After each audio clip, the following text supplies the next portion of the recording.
Hello, everybody, and hello in class 3 as well. My way up. Thank you.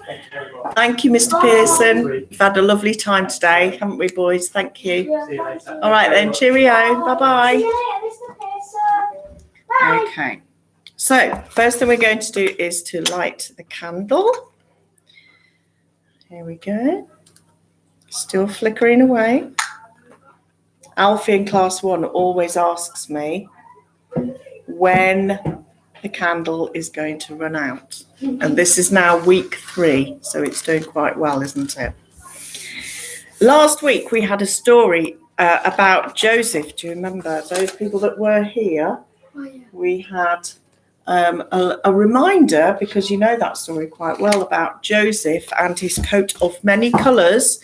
But unfortunately, his brothers were very jealous and they decided to throw him down a dry well and then sell him to slave traders. And he has now ended up, and they have ripped up his coat, put it in goat blood, and then showed it to Jacob. Well done. So they pretended to Jacob that Joseph was dead. I can remember it from last year. Yes, it's a well-known story, isn't it? So we're going to continue the story from that spot, Oscar, okay? And this one is called Joseph the Prisoner. When the traders took Joseph to Egypt, they sold him to one of the king's own soldiers, a man named Potiphar. He was kind, and Joseph worked very hard for him. So hard, in fact, that Potiphar put Joseph in charge of all his other slaves. Sit nice and quiet.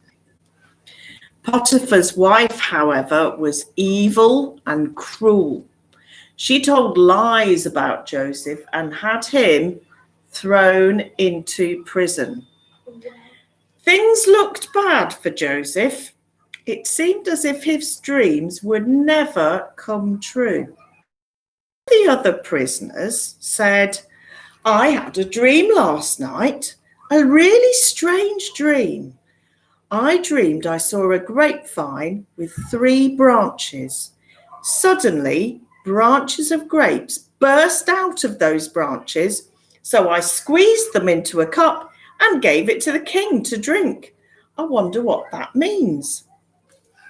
Joseph listened to the dream. I've got a little visitor in my hair, a little spider, just for you, Oscar. All right. I wonder what it means. Joseph listened to the dream, and God listened too. Then he whispered the dream's meaning into Joseph's ear. I know what it means, said Joseph. Before you were sent to prison, you served wine to the king. Well, in 3 days, you will be set free and serve him wine once more, Adam. And that's exactly what happened.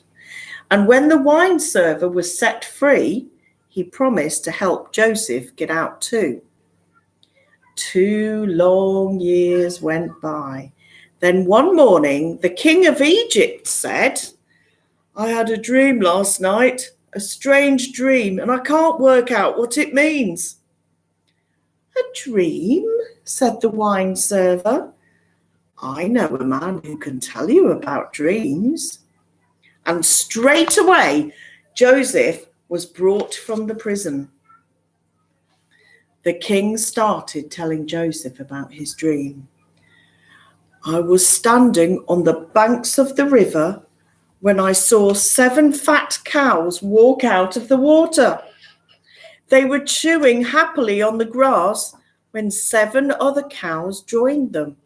These cows were bony and thin, and instead of eating the grass, they ate the first 7 cows. But they stayed as skinny as ever. What can it mean? God whispered in Joseph's ear. Joseph listened. Then he bowed to the king and said, Your Majesty, for the next 7 years, Egypt will grow many good crops and be as fat as those first 7 cows.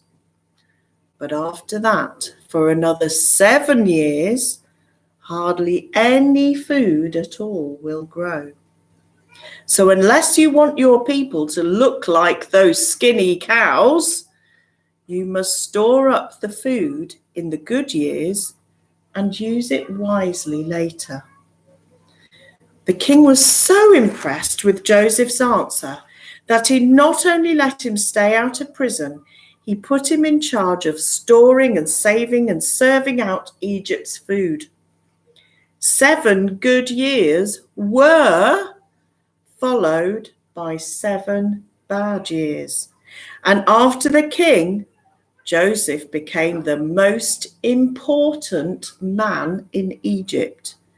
It was like a dream come true. Whose dream came true? Joseph. No.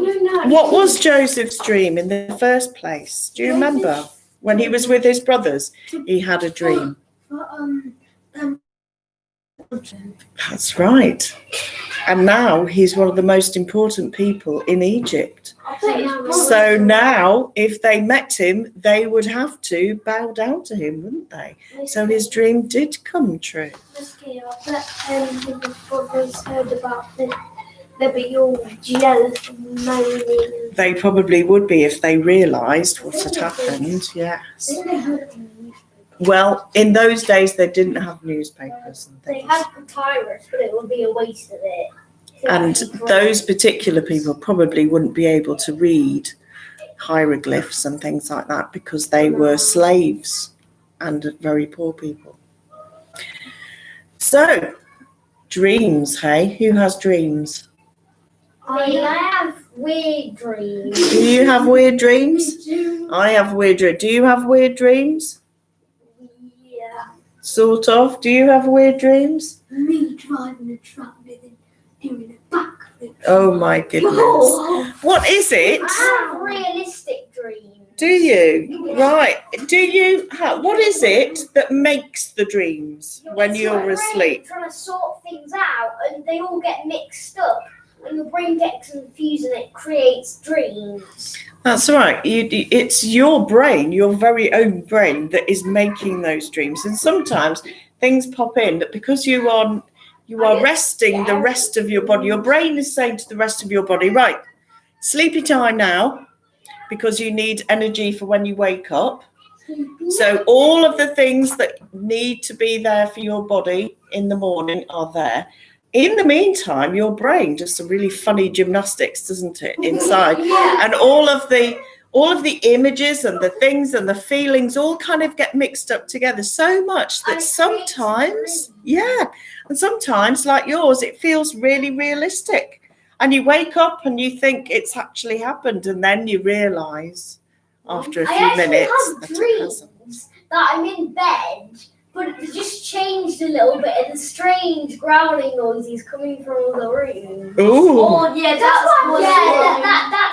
the creepiest dream. But I don't actually. So what do you call it when you have? Okay, but it's just not quite right, which makes it even more. It gives you a funny feeling, doesn't it? What do you call it when you have a really bad dream? What's a nightmare? That's right. I And have a lot of nightmares. some people do have lots of nightmares and bad dreams, but most of the time people just have quite normal dreams, and it's quite normal to have dreams. Normal.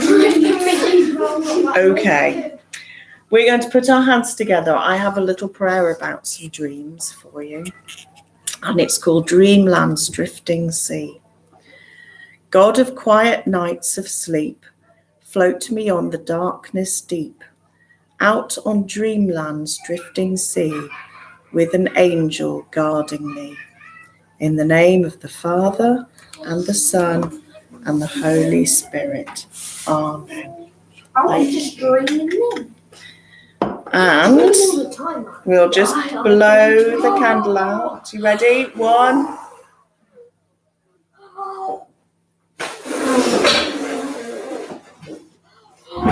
We haven't started yet.